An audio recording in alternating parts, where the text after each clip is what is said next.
Right, welcome back to another episode of Ear Candy with myself, Danny. And today in the building, we've got Jen Macanally. Macanally. So, did I get Yes, it right? got it right, yeah. Yes, right. Yeah. How are you doing? You all good? Good, yeah, how are you? I'm brand new, thanks Good. very much. Nice and warm in front of our fireplace. I know. Unfortunately, viewers won't be able to see Yeah. it, but it's dynamite. And I've got a funny feeling I'm definitely going to be stealing that guy's idea. Yeah, you're going to have to. He's literally burning money as we speak. Literally. The thing is as well, look. You get views. He's got... No, 19k views, but that was 18 hours 18 ago. hours ago. Yeah. Well, there's folk when you It's watch not it in real time, there's like 500. Yeah. If you stick a few adverts on that, Aye. they're literally just free money. I know, it's great, isn't it? So it's great. So obviously the podcast that I do is about bands, but you're a bit different. Yeah. You're involved in the music scene, but not on stage playing instruments and singing or anything No. like that. No. So it'd be interesting to hear from yourself, like the side of the industry that you do with the photography, a little bit of promotion, and just everything. So how'd you get into it? How'd you get into that? To go like right back, so when I was in school, I was just into music and I like bands and I wanted to be like in a band, but I just couldn't play. Well, that's a lie. I went and studied like National 5 music, which is like, I think you're like O level, I don't know. Trying to relate it back, like standard grade stuff. Right. And I had a really like old school teacher who was just like, see if you couldn't write music, which I think is really outdated for like schools. If you couldn't write music and read music, then you're kind of like, oh, you can't really be in this class. I think it's changing that way because you it's can do like changed so tabs much. and stuff, Yeah, and you can learn by ear and So play I went by from, ear. I think I went from guitar to bass. And when I was playing bass, I was like, I like this, like I could do this, so I can play bits now. But I ended up having to leave the class because I couldn't do the theory work, which I thought was a bit of shit. And then it kind of, I was always into photography. There was pictures of me as a wee girl, and I always got my hand-me-downs from my granda, and had all these like just weird digital cameras. So I was always taking pictures at family things and videos. And then I seen Adam L. Macias, who is like, I think he's still quite well known. He's a big music photographer in the States. Right. He used to work with like 21 Pilots and stuff like that, some big bands. But I was like, that's so cool. Like somebody who can take pictures of bands instead of being in one. So I've kind of put it all together. I started following a photographer called Ashley Osborne as well. And they were just making all this like sort of cool stuff. And then getting into Kerrang magazine, reading that, growing up as well. Like the posters, you don't think like, where are the pictures coming from? Yeah. These posts, like for these posters you're putting on your wall. You just always hang them up on You your just wall put them and on you your never wall. think So anything of it. my whole bedroom when I was growing up was full of like Paramore and Bring Me, like all these big emo bands like Blink-182, Green Day. Yeah. And you never think like, oh, where did these photos come from? You just assume they're there. So got into that and then just started going to gigs, taking photos on my phone and just meeting people. I think that was the best thing I've ever done, was just start. So like my best friend I met through my favourite band and they're still in my life. Now, who's your favourite band? As it is. The band called As It Is. And going to their shows for like 10 years, just basically. It just built this wee community.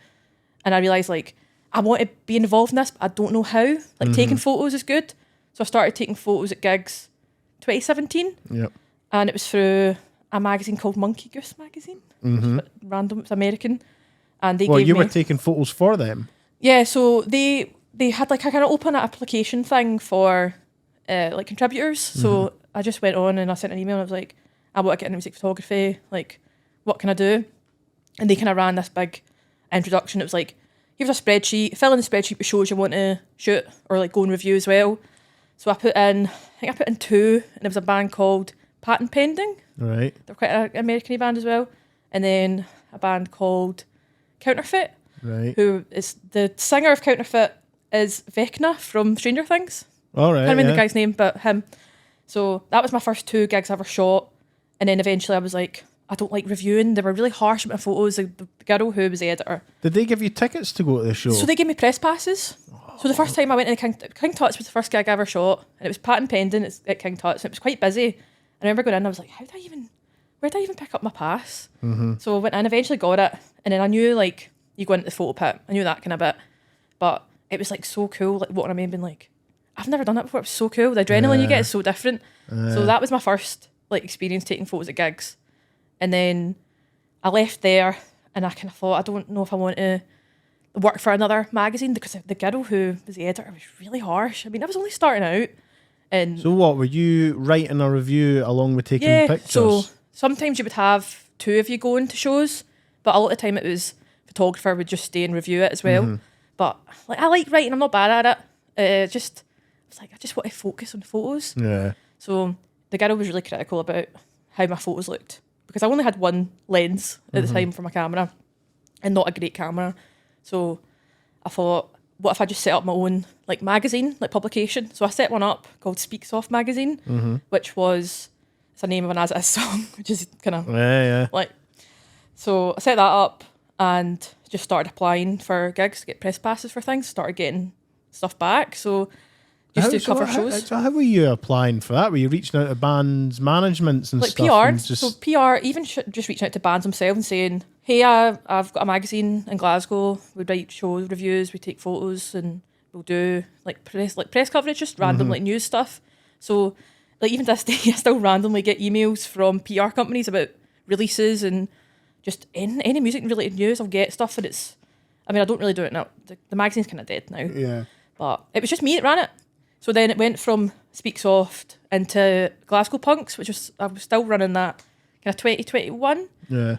But I think when I went to study music business at Glasgow Kelvin, so I think when I started studying there, I was like, music journalism was like the thing I was doing, taking photos, but it just wasn't really what I wanted to do, but I didn't really know what I wanted to do. So when I started studying, I was like, this is cool, I like this, and that's all your label stuff, you're doing your publishing, you're learning more about live events, putting stuff on. So all that, it was totally like eye-opening. Getting it's to work. a different side of it that you don't see it if you're just someone just going to gigs for enjoyment. You see you don't realise just how many like small little roles as well. So in Glasgow Kelvin, there was like a in-house label called Electric Honey Records, and honestly you learn so much. It's stuff that I don't think you would learn it just like reading about it. Stuff you've actually got to get totally involved with and do. And it genuinely is the best thing I've ever done, is going to study. Because it's totally, not just like your knowledge, but actually opening doors to other opportunities. Like you meet people and stuff as well, eh? Yeah. So looking back, I'm in my third year studying music business. I'm at UHI. And see, looking back. You're still doing that now? Yeah, so I'm working towards my degree. Right. So hopefully... So what do you get at the end of that? Because see, when it comes to education and that, I'm clueless with stuff like that. Sorry. So if I stay on, I'm going to do my honours, but I'm going to have a bachelor's by the time April finishes, hopefully. So it's just a decision of continue and just finish it, or just look for a job and keep doing what I'm doing just now, which is I'm loving it. I take it this is the sort of career path you want to go. You want to go down. Yeah, no, totally. Really dedicated and committed to it now. I think I'm kind of in too deep as well. Yeah, I get to a point where you're just like, oh, I can't really turn back now. Like doing stuff like this, like I never thought I would be here talking about stuff that I'm doing. Do you know what I mean? No, like that kind of stuff's cool, isn't it? No, it's cool. Well, like I said, we predominantly are a music podcast with bands and artists and that, but it is nice to get someone else in like yourself who sees a different side of it and can shed a bit of light on stuff. So you are part of the music industry. Yeah. So it's good. You've kind of we keep it all running. You've made it. You've made it. So what's been some of the best gigs you've been to? Photograph and whatnot. Probably one of the best ones, the biggest ones. I was just randomly got an email about. Do you know a singer called Rag and Bone Man? Oh yeah, I do. Yeah. He's a big, huge, tall guy, and I got an email about that, and I thought, I'll just reply to it, and replied to it, and the guy was like, okay, I've got your press pass and everything sorted. And that was O2 Academy, so that was like October 2021, and at the time I was like, oh no, because it was only just post-COVID as well. So like post-COVID, I had only really shot like kind of press stuff. I wasn't really working with a lot of bands the way I am now. And I thought, oh no, this is going to be like my biggest gig ever. Yeah. But it was just brilliant. One of the best experiences ever. But at the same time, I'm not massive on shooting big venues. Yeah. I kind of prefer wee ones. I think just as someone who goes to gigs myself, I just prefer smaller gigs in general, smaller I know, venues. I think it's more intimate. Yeah, like the Hydro's great.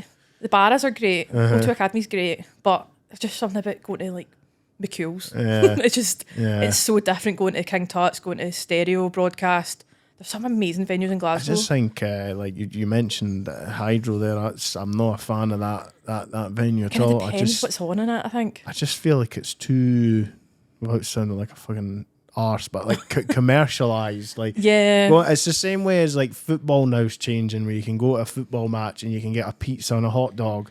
And I'm looking at these people like, really? You're at a fucking football game? I know. Like, what you don't doing? need a Domino's at Celtic Park. Yeah, exactly. Do you know what I mean? Exactly. Like that kind of thing. Exactly. I kind of prefer the smaller places. And it's like when you see footage of bands playing back in the day in like the 70s and 80s. And there's none of that shite. It's all very independent. Nonsense. Yeah, it's not. It wasn't really out to make money. It was just to fill rooms and play music. Yeah. And now it's a bit. Yeah, I think the whole industry's a wee bit like that though, where it's all sponsorships and funding. Which fair funding can be really good if you get an opportunity that you're like, if we get funding from Creative Scotland or PRS, whatever, it's really good. It can be really good. But everything's just fueled by money. Yeah. And bands are losing opportunities because of money, because they don't have it. Yeah. Which is, I think, is the only thing that sometimes the level playing field is not very level. Yeah, I know. As much as people try to say it, it's not. Well, it's the same with like Spotify and like all them kind of things as well. Totally. They're just shafting the artists. So like that's what I was saying before we came on live about Bad Nerves. That's why there's bands like that. If they've got a release coming out, I'll buy a t-shirt, I'll buy a vinyl. Totally, I'll probably never listen to the vinyl. I'll listen to them on Spotify. But it's just good to have the vinyl just to be like this is how I'm trying to support you. It was like the Slicks at the weekend there. Bought the t-shirt. Oh yeah. I said I'll never wear it, but I'll probably wear it on here. Yeah. Just because it's on camera and other people will be like, oh, what's that t-shirt? You know, Big church on it. Yeah. But I just do that purely just for supporting the band. If you're making cracking tunes and you give me a good night out, I'll do whatever I can do to support you, to keep you going one way or another. No, totally. Like when I reached out to Bad Nerves to tell them that I got the vinyl, and I said, thanks very much. I owe you the world. And they were like, no, you owe us nothing. We owe you the world. And I was like, it's crazy. That's crazy. But I'm just like, no, like I think this like music, it does crazy things to you. Yeah. It makes you happy, it makes you sad and that. And if there's any way I can help them to keep going, I'm more than happy to, t-shirts contribute to it. Like, I think most band t-shirts are about 25. I mean, when I started going to gigs, it was like 15 quid. Yep. But I think it's all about 25 now. But even then, it's if you've got a good night, a good band, you really enjoy it, 25 quid's nothing. Yeah. See if you get good quality merch as well. Age, you can wear these t-shirts. I mean, I've had this. This is a Worthless t-shirt. And I've had this since I started working with Worthless, I think. How long's that been? Nearly 3 years. Yeah. So, about 3 years now. But I think I saw time. My mum's got one. Like, you know what I mean? Like, so it's nice to see people that are willing to support bands and sell out merch, especially locals. I don't know if the Slicks one sold out at St. Luke's. Probably wasn't far off. Oh, do you know what? It's quite limited. I actually bought it, and I was chatting to Gary about it earlier. I said I bought it because the queues for the bar were fucking horrendous. They were. It was dead busy, wasn't it? They were horrendous. And I was like, do you know there was a bar upstairs and had nobody at it? I didn't even know there was an upstairs. My family were all standing upstairs, and they had where they stood, like right round the right hand side. There was one wee tiny bar, and there was nobody at it. See, that's got my name written all over it, and I didn't even know they worked about out so well. I know. Can I write it?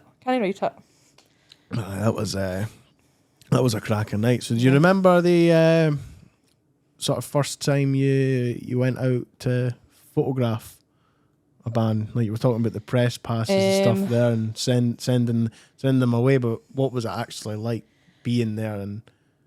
And 'cause that's you in it now. Yeah. Obviously, leading up to that, you're thinking, press pass, that's amazing. But now you're actually there to do a job. I mean, it was 2017, so that was a good while ago. So I was about, I think it was April 2017, so I wasn't even 18 yet. Right. And there was somebody that I knew who was there in the photo pit, like a friend of mine. One of my friends used to review shows, and they actually interviewed the band that day. So I knew she was there with her pal who was a photographer. So I thought, right, good thing is I know somebody here. I know somebody who I'm going to be taking photos alongside. But it's one of the things you can't even prepare for it. And because there's not a lot of information. I mean, now it's a lot different. But see, when I started taking photos at shows, it wasn't really like, I don't mean it's popular now. It's really, really popular now. But at the time, it was just, you kind of just had to get thrown in the deep end. Whereas now there's a lot of information, a lot of, I don't mean like courses and stuff like that. As people who offer all this information, all these. Would that not just fall under like a photography course? Yeah, well, kind of, but I think because it's such a different experience. So like, I don't really have any experience in a studio taking photos. Whereas I know I could probably do it if I tried. Yeah. But like obviously there's a difference between being at a gig taking photos and then being up, a mountain. Yeah, so there's like landscape photographers and like urban photographers, there's portrait photographers, but I think when you're a music photographer, you've just got to kind of learn how to do other things. So when I started taking like promotional photos for bands, so I've taken promotional photos for like Slicks and Worthless, Never Fine, Bride, I'm trying to think of like Do Trips, stuff like that. So New Shapes is the one. There's some cracking photos as well. I remember saying that Craig for Never Fine actually when I found them online on Instagram. You'd already taken photos for them by that point. Yeah, it would have been, And I remember saying like the image was class. I said it was the music I heard first. But and then when I seen the photos, I was like, oh, yous get it. Yeah. Like, yous get it. And that's like what you were saying earlier.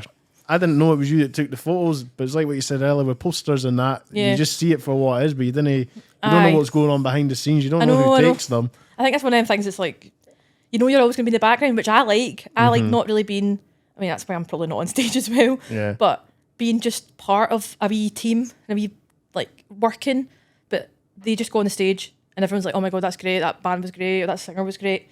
And you know that you've been the one making all the content and running about. The socials look really good. Like, I love stuff like that. Yeah. Like a wee bit of graphic design, a wee bit of that. It's just, I suppose it's good as well that you can, be a part of it, but without having your face out there. Yeah, I think that's what it is as well. Like, I've always been, I don't mean shy, but maybe I was just a bit more anxious about stuff. And it's just having a wee photo pit and running about and nobody's focused on me, wearing all black. So see the photo pit, is that the part between the barrier and the stage? Yeah, it's basically where the barrier is in the gap. Yeah. The whole gap is just the photo pit. Yeah. So you're kind of contained in there, but if you've got an all access, you can go on stage. How would you deal with, like, I don't know if you were to do like a metal show, because I seen a band recently, I actually was just talking about this with the Froobs, funnily enough, but they're a band called Malevolence. They're called. Oh, Malevolence. Is that how you say it? Yeah, Malevolence. Malevolence. They only just played Glasgow 2 months ago? Well, they were in Edinburgh about a month ago. Oh, yeah, they played Glasgow just recently as well. And it was a fucking bear pit. Like, it was. They are mental live. I seen them a few years ago. It was really good. I crowd surfed about 20 times. I was in the circle pits and walls of deaths and that. Aye. It was amazing. But the thing I remember was they had a guy taking photos in that. He was obviously part of the band. He obviously tours with them and that, because he looked like really comfortable with what he was doing, like jumping up on the stage and that. And I remember like getting pulled over the barrier, and like obviously the bouncers are not giving a fuck about you. They're just getting you off. Aye. Yeah. And I was flying into this guy taking photos, and he was getting bounced about, but he looked like he was loving it. Like, and you've just got to commit to it. Do you think you would deal all right in a situation like that? I have shot some rowdy shows. So I worked with a band. Well, I did work with them. I was literally there to work for them that night, but I didn't meet any of them. They're a band that I loved growing up, and I still love to this day. A band called The Story So Far. Oh yeah, big pop punk band, and I ended up working for them at the garage. It was sold out, so the main room of the garage sold out, and because I had an all access, I just kind of hung about. Well, I got my shots in the pit, and then when the other photographers left, I was like, right, I'll stand here for a minute and I'll kind of get my bearings.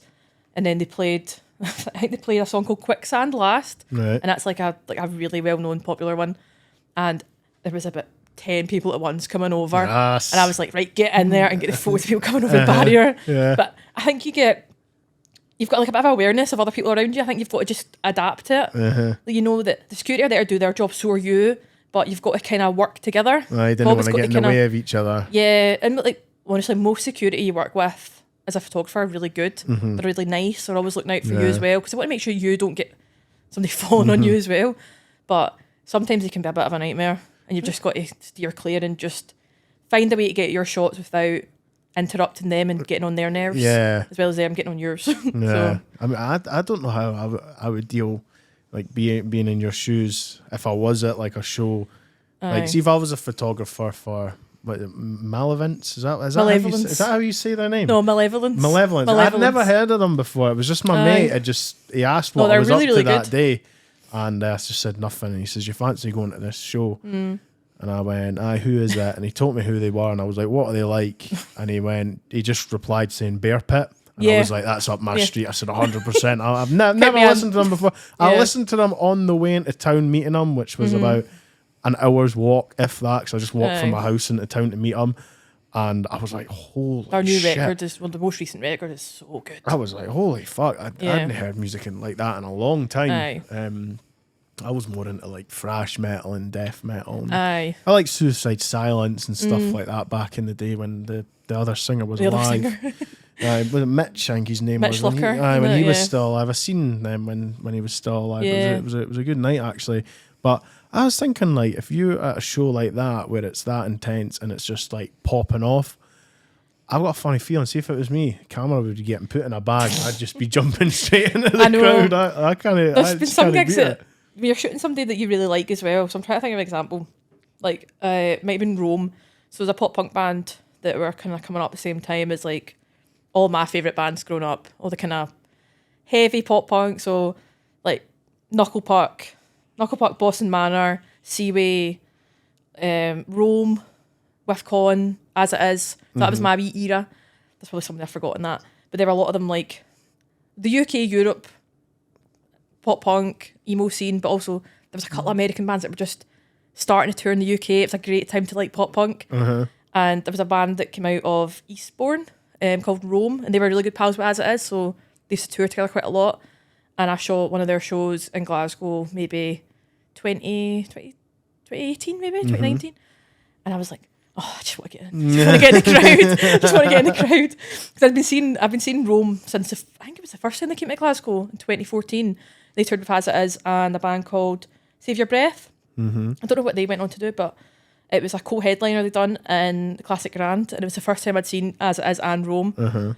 And it was just that somebody had an inflatable surfboard. Like it was one of them ones that you're just like, this is just the best thing ever. But I cannot imagine shooting that. The Classic Grand was good because Classic Grand had a folk pit. But try to shoot Classic. Oh yeah, it was the big room in Classic Grand, and then the other one was a wee one. It was just fucking amazing. Yeah. You just want to put your camera in. I know. See, I would struggle. Like, I would struggle. I mean, even like now, because there is sometimes when I'm at gigs and that, and I do think, God, I should rein it in a bit. Like, I'm getting a bit too old for this now. I know.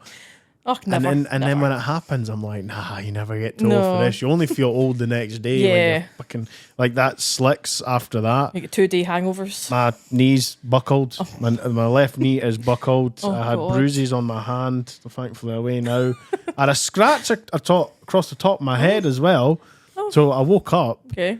And like I went like that. I was like, what the hell was that on my head? And it was a pure scratch that went right. It wasn't like a deep one. It was just a light one, but it was enough that you could feel it. But it went right across the top of my head. I was like, what the fuck was that on? There wasn't any crowd surfers or anything as well. There wasn't anybody. There was a few people on shoulders, but I seen that at the end because I took the big crowd shot at the end. But I didn't see anybody crowd surfing or any, just pits and stuff. I fell over a few times. I don't know if maybe that's what. Maybe associated somehow. Yeah. But it was good. See, when I was searching you online, and I'd had who was it? Neverfine in here mentioned it as well, and I found a website of yours where it has like your details and like your work and all that on it. I can't remember the actual was it Jenny Media or something like that? I think my website is JM Media. I think that's my website. Yeah, it is. I went on that, and when Neverfine when they mentioned it, but this thing called Resonate. Yeah. So that's my other work. That's the best way to say it. So when I was finishing college, so I finished college kind of May last year, and I got an email from one of my old lecturers. So he'd just left, and he said, 23rd Precinct, I've got an internship if anybody's looking for one. I was the only person who replied. No offence to any of my classmates. I was the only person who replied apparently. And June, I got a wee interview set up with Kaylee, who is a label manager and the project director, I think, of Resonate. And she was like, okay, come in the office and we'll like do some bits. and so I started interning. It was maybe 3 months. I'm still there. Right. So it's been almost a year. And I started I was involved with Resonate 2021. So when I started studying at Glasgow Kelvin, I was a volunteer at Resonate, and it's just like a music conference during the day. And then I've got a wee showcase at night. So 2021, I volunteered, and I had an egg timer. I was wondering about my egg timer. There's pictures of me, my wee egg timer. Right. And I was just, you get kind of assigned wee roles. And my wee role was I was kind of timing people, like speed dating, like speed meetings, Right. that kind of style. What are they doing in the meetings? Just kind of networking, so people can set up wee meetings with any of the delegates. There's a lot of delegates that come from all over. Right. So it was just people having wee meetings about, like, promoters meeting artists or publishers meeting A&R, just stuff like that. Yeah. So my wee job was I had this egg timer, but I never got to use it because it was quite organic, so I didn't really need to use it. So we just kind of got to float about all day, went to a few talks. It was Alan McGee, who used to manage Oasis, that was doing a talk. So went to that, and I was like, this is so cool, like I love this. It was the first time I'd ever been, and Resonate was just, I think it was maybe the first year that it was in platform, just along the road. And I was like, this is dead cool. So the next year they had applications for the live showcase. Right. I thought, I'll just chance it. This was 2022. So I was managing Worthless at the time. So I thought, I could just put it in. And I put the application in, we got an email back saying, you've been successful, come and play the showcase. Right. And I was like, that's great. So the boys were like, what is this? I was like, what do you mean, what is this? I was like, I've applied for it and you're going to do it. Hey, what is it? It's a showcase for a music conference, we're going to do it. So is this with Worthless? This is Worthless, yeah. Right. So I was managing them at the time. And they were like, okay, how much money are we getting? And I was like, enough, like, we're just going. And at the time, I was obviously managing them, but I got asked to have, like, my photos up as part of an exhibition. Right. So one of I think it was like the second last arch, had all these kind of local photographers have some prints and stuff up. So it was like we double dunter that year that just seemed to happen. And so they played the showcase, it was amazing. And then started interning. So then this year at Resonate, 2023, I was a volunteer coordinator. So I was telling the volunteers what to do. Oh, so it was very full circle to come back round. So I was in charge of all the kind of volunteers that were all first year students. Sorry to interrupt, but is there folk that was in your course now not gutted that they never applied for that? Well, I think because if you didn't volunteer the first year, like, fair enough, you don't have, it's part of your course to volunteer, and you've got a wee module that you do fill stuff out from Resonate. But I mean, I think now over the summer I've just kept my head down. I just worked at, so it's 23rd I've got Limbo Records, which is like kind of dance, and then First Run Records, which is a bit of a mix of stuff, and then that actually is 23rd Music, like, publishing, and then Resonate, so they're all under this kind of one umbrella. Yeah. But I don't know, I just thought I would do it, and it's the best thing I've ever done. Yeah, because it has opened so many doors for me as well. And still working with Resonate, still working with 23rd, and I'm just really enjoying it. These places, I think I got the right gist of it for what Craig was saying, but is it just like bands turn up and it's just literally networking? So you meet people and then you can get advice off of folk in that. So the conference itself is like one day a year. So I don't know if I'm allowed to say this. The 28th of November this year, I think, has been confirmed. Right. So it's just one day, full day conference, 9 till about usually 6 or 7. Right. And then there's a showcase on at night. So bands apply for the showcase. But we also have open mic nights throughout the year. So we've not announced one yet, but hopefully soonish. And can anyone just turn up to these things? Open mic night, totally. There's like no restrictions. Come along, bring an instrument, bring yourself, bring whatever. But for Resonate, it's ticketed, and also the showcase is like by application. So you can apply, anyone can apply for it. Right. So last year Neverfind played the showcase, and did you have Charlene Spiteri? Yeah. There? So she was the keynote speaker this year. Well, this year, I keep saying this year. Last year. Did you get to meet her? No, I was so busy. Right. I done 22,000 steps. Right, really? Because I was running people down to the dressing rooms and running back up and back down, and I was just everywhere, every single place that I could have been in the whole of platform. I was just running about all day. And then I loaded Never Find Out at night. So like a 9 o'clock until 11 at night shift. So it was a very long day, but it was such a good day. What's like the crowd like at that when bands perform? Because obviously it's more of a function than a gig, isn't it? So like a conference more than an actual gig. I think it works because a lot of people are like quite chill. Like, I think if you're working in music, you want to hear music as well. You don't want to just be like sitting all day pure listening to people talk. You want to hear stuff that people are talking about.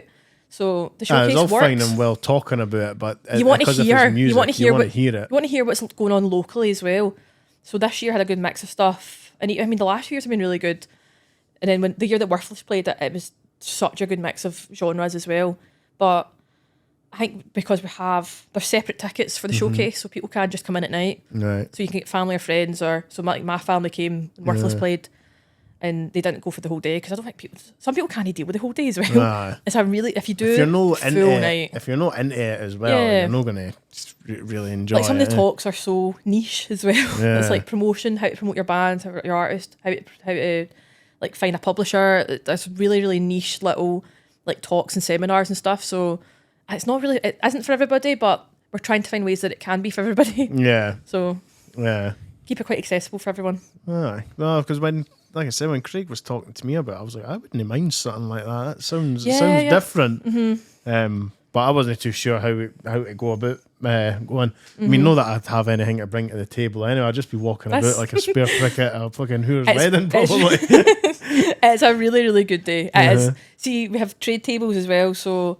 there was a lot of space we had like help musicians, we had UHI, we had Glasgow Kelvin, and then so like Limbo Records first run, and we had, I think the first year we had this year was like independent, like record sellers. Mm-hmm. So we had like a good mix of stuff, and you've got, I can't think who else off the top of my head, but it's not all just try to sell you stuff. It's a lot of people just got to meet people as well. Yeah. So like my laptop is covered in stickers from I've had like a garage one, a cat house one, this random woman who I helped with her ticket. She was like, oh, here's a sticker. So the sticker's on my laptop as well. Just like she has a podcast, and I was like, oh, that's cool, thanks. But you just meet. They have a day of just meeting so many people, and because a lot of the artists just hang about as well. A lot of the artists you see performing at night will be there all day, and you'll see them at talks as well. And you're like, if they just try to like not better themselves, that sounds really wanky, but no, I know what you mean. Is there anything else like that in Scotland, or is that it? Because when I first heard about it, I was like, I've never heard of anything. I mean, it makes sense, but I'd never heard of anything like that before. Resonate's Glasgow's conference, but Wide Days is Edinburgh's. All right, and Wide Days is I think I don't think it's a bit bigger, but I think it might be a bit bigger. They've got a lot more like artists, a lot more international. Where's that? Is that Edinburgh I can't think International Conference Centre? It'll probably be in there. I'm not sure actually where it is, but they do have a lot. It's a bit of a bigger operation than Resonate. I think Resonate's quite a small team, so I think Wide Days is a bit bigger. But there's a good relationship between Resonate and Wide Days. Like we're always like I do the Resonate socials, and I'm always sharing stuff. And they announced a lot of their speakers for this year and a lot of their artists for this year. So there's like it's quite a good having a wee community of like Scotland's got to stick together. We can't 100%. We can't need to be dividing up Glasgow and Edinburgh. Aye, no. Such a small country, and all our music is quite intertwined. We can't have like scenes that are like totally split down the middle. Aye, you know. And I get that 100%. And I mean, there's been some folk that we've had in here that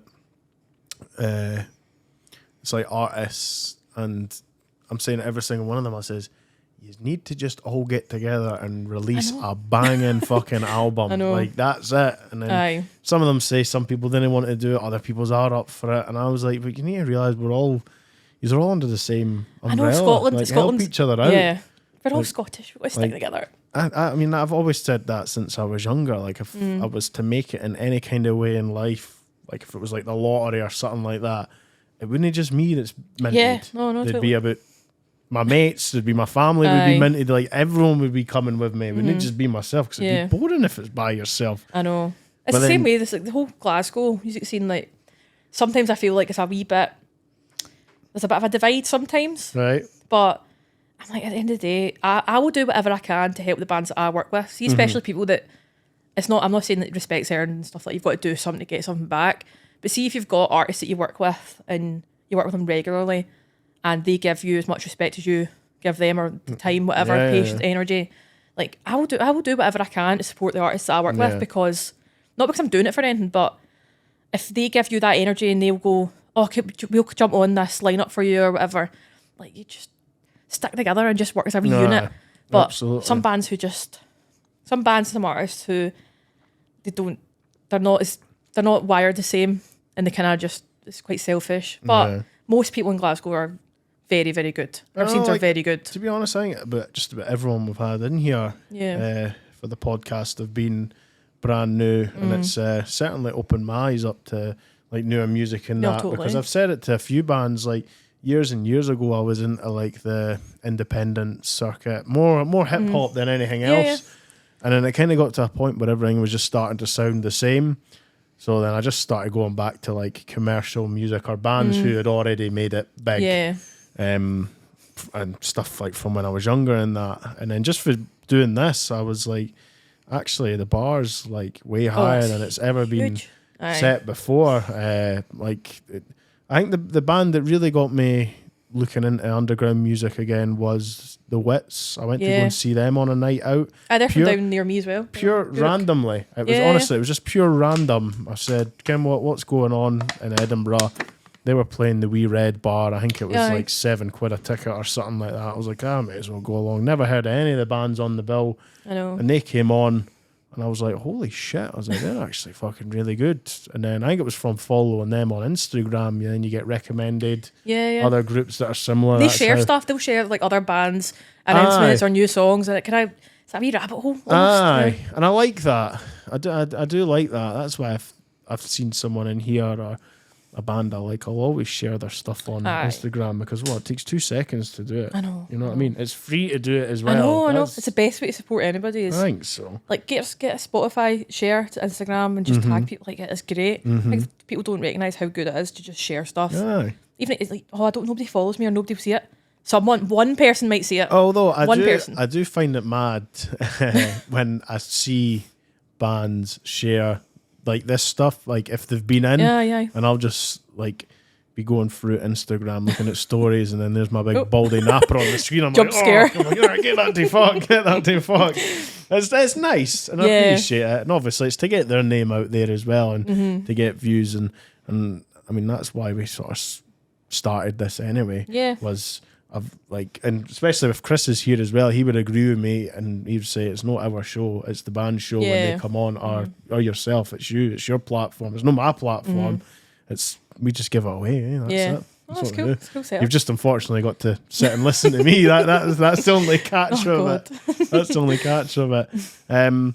So was it through your time with like Resonate and obviously meeting with folk that you've started the promotion for shows? Because obviously you've got this show coming up Saturday. This podcast will come out after that. So unfortunately we can't big it up or anything. We can like hope that it went well. As future me can look at this back and be like, oh no, it was terrible, or oh no, it was great. I'm sure it'll be good. Fine. I'm sure it'll be fine. So me and my friend started up a promotion company called Death Wish Promotions. It was last like September, October. No, before that, maybe in like August. And we were like, let's put on an emo night. Because you see how well these emo nights do like down south. Like the big one was Brooklyn. It was like a big American emo night. They were doing tours and stuff. And I thought we got one in Edinburgh. Yeah, is it Decade? Decade's one of them. I know somebody that runs one of them. That's La Belle Angel. Yeah. That's a good night, by the way. So that's what I was thinking. I was like, I'd love to do an emo night. I'd love to do it. And one of the girls from college, she was like, why don't we just do it and put it on at the bungalow in Paisley, because she works there. So I thought, I would just do it. She booked it. But we got I think it was a Wednesday night, and it was free. We got free booking. So we had no fee for the venue. And we were like, we'll just do it. It was all right. The ticket sales were not great. It was a Wednesday night. Yeah. It was a Wednesday night. It was a week before Halloween. Yeah. So it was, there was people there. It wasn't like dead. But it kind of put me off a wee bit, and I went, that was the first event we were doing solo, the two of us. And I thought, oh no, I can't do that again. And then for uni, I've got a thing called a creative project, and you've just got to put something on, whether it's a gig or a networking night or just something. Oh no. And I was like trying to go around everybody. I was like, see if I put on like an all day, like a kind of festival, like kind of alternative emo festival, get some like local emo alternative bands on it. and they were all kind of like, like everybody I spoke to was like, maybe not a good idea. And I'm like, no. So I thought, what about Guruk? I'm from Guruk. There's never really, there's stuff on in Guruk, there's never really that much on. Yeah. So having somebody like set up something like I've done recently is still quite new for Guruk. There's not really much like that going on. Right. There's B12 Entertainment, who are quite big down in like Inverclyde, and they're I've smashing seen them it. Yeah, popping up. They've got gigs on all the fucking time. I think they've got shows in Edinburgh and everywhere. They bring up the wee bands. So like I think the Wits. Slick's played with B12 before when they were still kind of climbing, but it's a really good opportunity as well. But there was nothing more alternative, and I thought, oh, I'll just put something on the river in Guruk, which is a lovely venue. And that's emailed. why I thought was outdoors. It's because it's called the river. That's why. It's just in the river. Yeah. So that'll probably explain why you thought it was outdoors. Need to bring my speedos to that. Flip flops as well.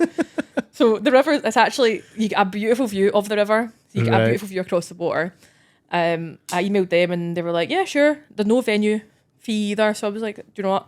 I'll just do it. I'll message a few people. So I messaged Neverfine.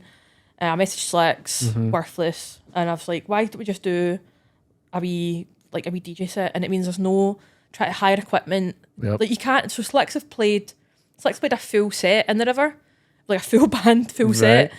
And it was great, but I was like, it's so much hassle because trying to get a drum kit in and like PA, I was like, that would be an absolute fucking nightmare. Like, I can't even imagine it. They don't have anything like that in the river anyway. So that would be good though, in a place as intimate as that. Can you imagine?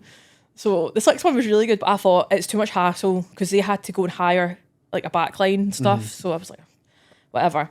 So I thought DJ set's good because we've done it before. Like Slicks have done it before. So I just got everybody on board and I was like, what do I name it? I can't even name it Death Wish Promotions. It's a wee bit goth. And it was like PA19 is the postcode. So I was like, that's cool. PA19 live. Yeah. That works. So just thought, fuck it. I'll just do it. And it seems like it's going to be a good night. I hope so. Good. It's good ticket sales so far. And a lot of people sharing it. And the local paper shared it. Oh, really? The local paper who I had previously had beef with because they weren't photo crediting my photos. Oh, nicking your photos and then they'll get credit in you. Put somebody else's name next to the photos that I took. Right. And it was the guy who works for the paper. So I emailed them and I was like, guys, you can't do that. No, that's beefy. poor, It was beefy, aye. I was like, I'm a local photographer and you're doing that. But it seems like the beef has been resolved. Did you get an apology from them? Kind of. It wasn't really a great apology. It was like, we have taken the time to give this local band a shout out for their achievements and this is how you're acting. Something like that. I was like, all right. I see that all the time. Like, see when something happens, for example, on Twitter. Yeah. Something stupid. And then you'll always see like the Sun or some fucking shit rag being like, oh, do you mind if we use this? And then you look at the comments and the person who posted it, they go, yeah, no problem.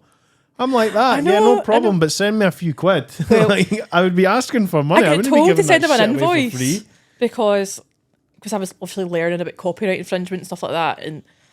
And I'm still in college. It was just over a year ago, I think now. And my lecturer was like, you should just send them an invoice and just think of like, what's your basic rate for like photos? And I was like, I don't know. So I just put an invoice in and they came back and they were like, we are not paying this. And I was like, you're on paper, it's completely funded by adverts. You can probably give me a little bit to compensate for this shit show that you've created. Do you copyright everything that you take now? So the minute you take something, the minute you record something, it's protected by copyright in the UK. Right. So you don't have to register for copyright. So the photos that I take, they're just mine.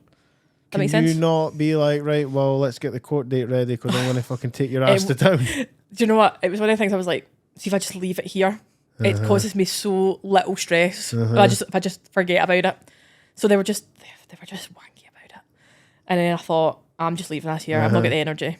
And then they shared a couple of Slicks things recently, and they've not been using like their new promotional photos. They've been using like old photos of them just to try and avoid me. And they'll be looking for your tag now. We need to stay away from that. Stay away from that, Macanally. Do they know that it's you that's putting on this show then? I don't know. They probably don't.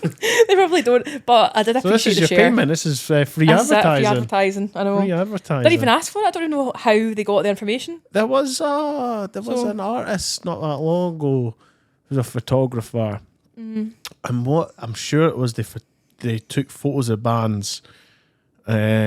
I'm trying to remember exactly the situation that had gone on, but someone had made a YouTube video and ended up using photos that this guy had taken. Aye. And he went off the fucking rails about it, like big time. And I think he was planning on taking the creator of the YouTube video to court. Really? Because obviously the guy who made the video, he's just gone on Google. It's a big photographer. I don't know his name, but he would have had a big name.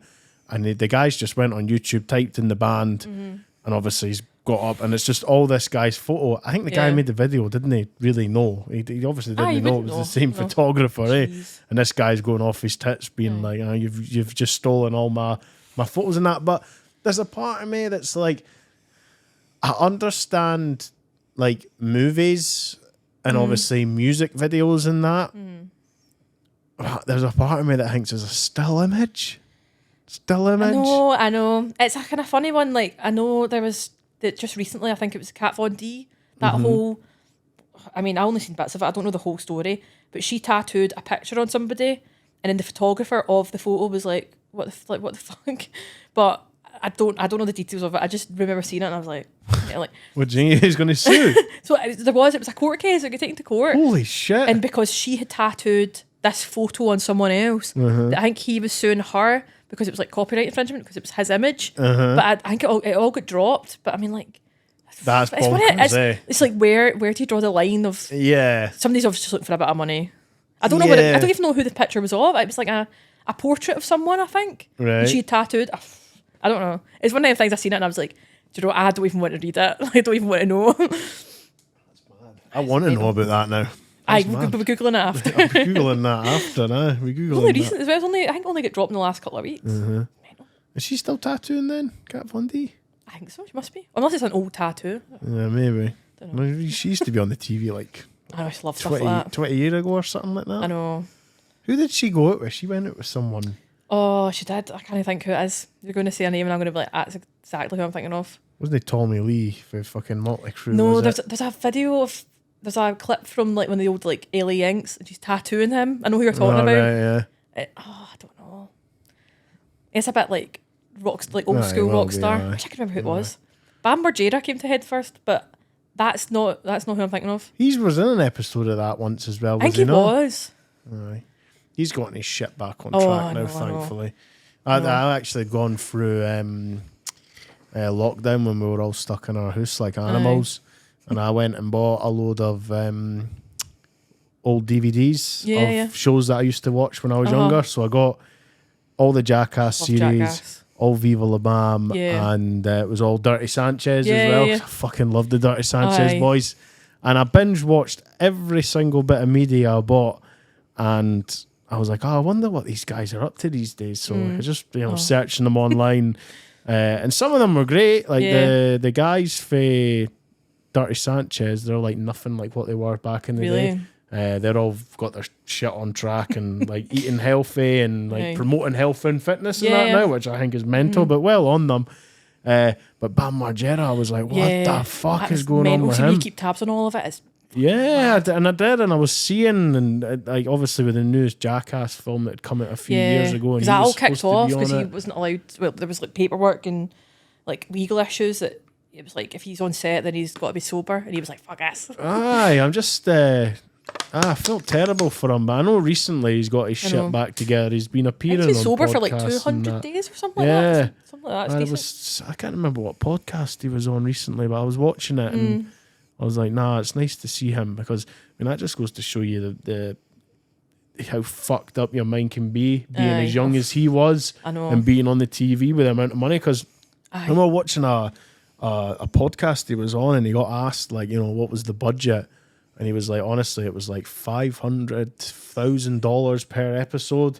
And it was like, we could literally get whatever we wanted. And keep in mind, he already owned the house he was in. So it wasn't like they were renting accommodation to shoot the show. He said, whatever we wanted. He says, that's why we were taking flights all over the world. Yeah, you would. Destroying places and that with budgets like that. I was like, that's fucking mental. And the money that he was making off it as well was best absolutely... TV show ever. Best films ever. You think so, aye? Nah, I like Viva La Bam. It was weird because I had a mate of mine when I was telling him, I says, I'm going to rebuy like all the Viva La Bam DVDs. And he was like, I bet you'll cringe watching it now, because he knew how much I loved it when I was younger. And I was like, I don't know if I will. And then I started thinking, I was like, oh, this will let me know if I'm really getting old now. And then I put it on, and straight away, as soon as I seen Don Vito, I just started laughing. I was like, I forgot about his fucking uncle. Pure sex pest that he was. But that was amazing. Yeah. He got done as well. He's dead now, eh? But he got done. I think I know what you're talking about. I never really watched Viva La Bam. I've only seen bits of it. Oh, it was Jackass for me. Jackass was like my number one. As well. Love that. I always remember fucking. Is it Chris Pontius? Isn't it? Yeah, he with the long hair, and he's always got the bikinis on. Yeah. He done the party boy. Yeah, party boy. I seen a tattoo of that, and I was like, oh my god, like it's just him. Like the wee outline, he's got the wee bunny ears on, he's got the wee bikini on, and I was like, I would love to get that tattooed. I love it. I remember years ago when I was in primary school, and my mum got called to come to the school to have a discussion about me. Oh. And I thought I was sly as fuck about this, but apparently the issue was I was always shattered, like really, really tired. And like the teachers like had picked up on it and that, and like mum was like, look, I put you to bed at a decent time every night. Like, what's happening? Can you sleep in that? I was like, I'm going to have to just be honest here. So what it was my mum would put me and my brother to bed. I would then wait for my mum to go to bed. I'd sneak out of bed, go into the living room where we had the skybox. And honestly, I would watch, what they used to do, it was like, they would have like 4 episodes of Jackass, 4 episodes of Viva La Bam, and then like 4 episodes of Dirty Sanchez, and that would go into like 3-4 in the morning on MTV. Then I would need to be up in the morning, and I would just be absolutely fucked. And I think the teachers was worrying there was something going on in the house, but I was like, I can't tell my mum that I can't tell my mum that I'm staying up watching this, because I was far too young to be watching that. I think a lot of people, like, I mean, even me, it was all reruns. So I'm 25 in June, and a lot of it was all just reruns of stuff. So MTV was like a pure, a gateway. I think a lot of people who get into like rock and alternative all grew up watching Jackass and stuff. You know what I think? We all kind of had the same, like, we all started liking the same things. It's like Tony Hawk. I love Tony Hawk, but I never really played the games or anything. It was just one of them things like amazing. Growing up, like your big cousins sitting in the room and they're all playing on their PS and stuff like that, and you're like, you overhear all these things. Like, there's actually a cracking gig coming up soon. You probably like this. It's they're called they're doing a night the 900. Yeah, and it's a Tony Hawk's tribute band, and that's all they do is just the songs that was played off Tony Hawk's, which opened my eyes up to a completely new world, because I started following them, and then there was another band or an artist that started following me. It's weird how Instagram works. So see if you follow a band, I don't know if people are keeping tabs on people that follow certain bands, because you can follow a band and then get like 2 people following you from that, but they're not even in the band. It's really weird. Yeah. So I got a follow and I was like, oh, who's this? And it was this lassie, and it said that she was a musician in that, and in the band she was in was a GTA Vice City tribute band who only play songs for GTA Vice City. I was like, that's fucking genius. That's so and cool. The videos on their page is packed. Like, the place is packed. There's folk like walking about with like oversized 80s suits and that, like looking like they're from the fucking video game. It's absolutely unreal. I love stuff like that. It's unreal. See, I think we're that kind of, I think that generation, it's not even that old. Like, people are kind of mid-20s, early 30s. We all grew up with the same stuff, whether or not it was like your older siblings or whatever. But it's like, I love this nostalgia stuff. I love stuff like that. Oh, it's crazy. Great. Like, there's folk that I've had in here who, like the younger guys who are getting into the hip hop and making music in hip hop and like drill and all those sort of genres. And it's mad when they come in here and they'll say like, oh, my inspiration is like Lil Jon and shit like that. And I'm like, God, what the fuck? Like, what, we hated him back in the day, and Lil Wayne and people like that. I was like, that's mad. But this is the thing, like, what was nostalgic for me is going to be nostalgic for someone else. Like, they're going to grow up and that's going to be like their idols, whereas like my idols in terms, like, just say hip hop, for example, would have been someone like Eminem. It's just crazy how generations go, and like folk idolizing, I don't know, folk like Ed Sheeran and stuff like that. Like, you know, people are going to look up to him later on down the line and be like, oh, he was like my biggest influence. And it's like, that's my thing. It's great. It makes you feel old. I know. It makes you feel old. It does make you feel old. So what have you got coming up, like future wise? Where do you see yourself going? I don't know. I think I'm still going to work in music, obviously, because I think I definitely am in way too deep now. Yeah. But I would really like to get back into artist management. So I used to manage. I'd say I've managed Worthless, but it was kind of half and half doing a project for college. So I used to just do a lot of stuff for them, like paperwork, just PPL and PRS applications and just random bits. Getting them the Resonate Showcase, just helping doing stuff, just in social media. I've done a lot of like helping TikToks and stuff like that. I'd like to do that again. I kind of miss that. Yep.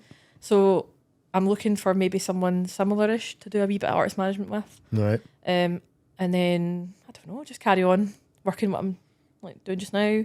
Taking more photos, hopefully. This year I've taken a lot more than I had last year at this time. Right. I think by this time last year I'd only shot 2 shows.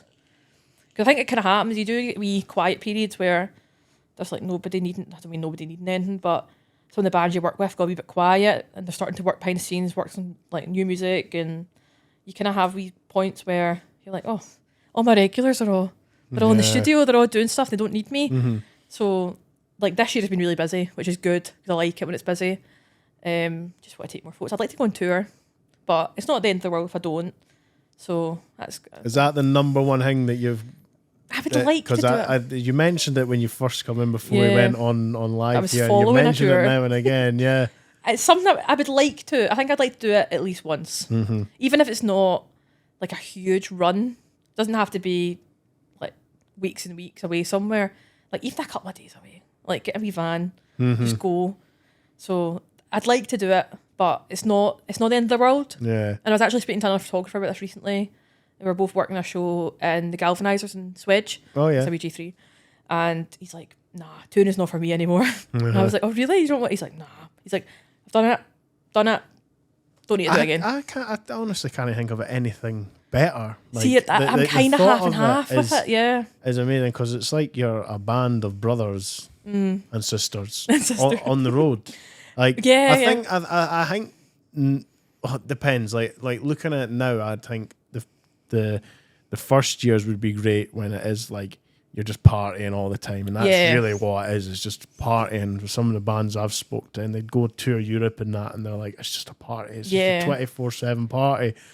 I like that, but then there's also a side of it that I like where I think about, like, I don't know, a band like Depeche Mode or something like that, where it's a lot more chilled out.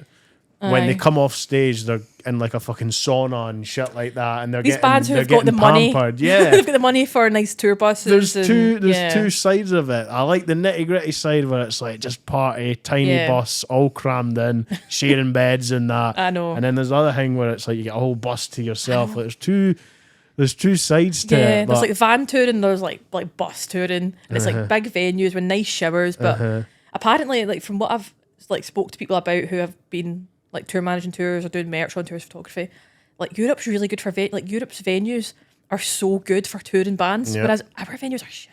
Are they bad? Like there's like I can't remember where the photo came from. It was one of the New Shapes boys that he showed me it, and it was, I think it might have been the Classic. No, it wasn't Classic Grand. What venue was it? Ivory Blacks, and it was like the shower in Ivory Blacks, and everybody was just like, that's fucking disgusting. Like this grim. Manky? Like, can you imagine like touring bands coming over here, and they're so used to the nice venues and nice venue showers and all that, and then they've just got like Audio's not even got a green room. Audio doesn't have a room for like artists. Audio has like a cupboard and a fridge, and you're like, I love Audio so much though. I do love it, and it's a great venue. It's a lovely place, nice people who work in it. But you're just like, there's bands who tour and they're coming from Europe, coming from the States, and they're coming to play Audio. And they don't have a dressing room. Yeah. There's nowhere. And it's bad when you consider that Glasgow is considered somewhat of a like the music capital of Scotland. Or the UK, London as well, but I would say definitely more Glasgow's a huge, like, there was a report I seen maybe last week, and it was the top 25 venues in the whole of the world, and the Barras is in the Barras is in the top 10. There's another Glasgow venue, it might be King Tut's. Right, they're all in the top 15. Really? So I think Barras was number 3 or something. It was like really, really high up. So and I'd then like to know what 2 and 1 was, because I think the Barras is the greatest venue in the world. I wish I could remember. It is. I've seen it online somewhere recently, and I was like, that's really cool. Like, I think Glasgow. Oh, it's SWG3's in it. I think there's 3 Glasgow venues, and it's like the whole world. I'm like, that's fucking amazing. Yeah. But we do need to maybe work on some things, like showers, dressing rooms, and venue showers. Have it nice. But I think we'll wrap up this episode if it's all right with you. And I always like to finish every episode by saying, have you enjoyed being on here? Absolutely, yes. Good. We've enjoyed having you on. It's been great hearing your stories and that. And we say to everyone who has enjoyed being on that you're more than welcome to come back whenever you want. Whenever you want, if you feel like you need to promote something or anything like that. I'm more than happy to get you back on. We're more than happy to share your stuff on Instagram and whatnot as well. Now that we know it was you that was promoting the thing at the river, I can tell them, by the way, put this and get that out to the masses. It's not me that does the social media, but I know we've got a decent amount of followers and stuff now, so we'll get that. To be honest, it's pretty predominantly based in Glasgow as well, because we're based in Glasgow, so there's loads of Glaswegians that follow the pages, so hopefully we can get you a few ticket sales through that. That would be amazing. We'll get that sorted. If anyone wants to find you, how would they go about doing that? Jen Macanally Media on Instagram, or I don't know what I'm elsewhere. JM Media is my website. Jen Macanally Media is my Instagram. And have you got all the links things, the link tree things where it brings up everything? That's literally all I have. Is my Facebook page is kind of dead. I don't really use Facebook that much. I only really use it kind of my personal one. Instagram and the website are just literally everything for me in a minute, so that's it. We're going to check you out there. Yeah. And I check out all of our photos and events and stuff coming up. Sounds like you're very busy. Busy gal. And we're buzzing for you. So we'll wrap up if that's all good. All good. I'll do my wee intro. Thanks for watching another episode of Ear Candy with myself, Danny. I'll catch you in the next one. Bye.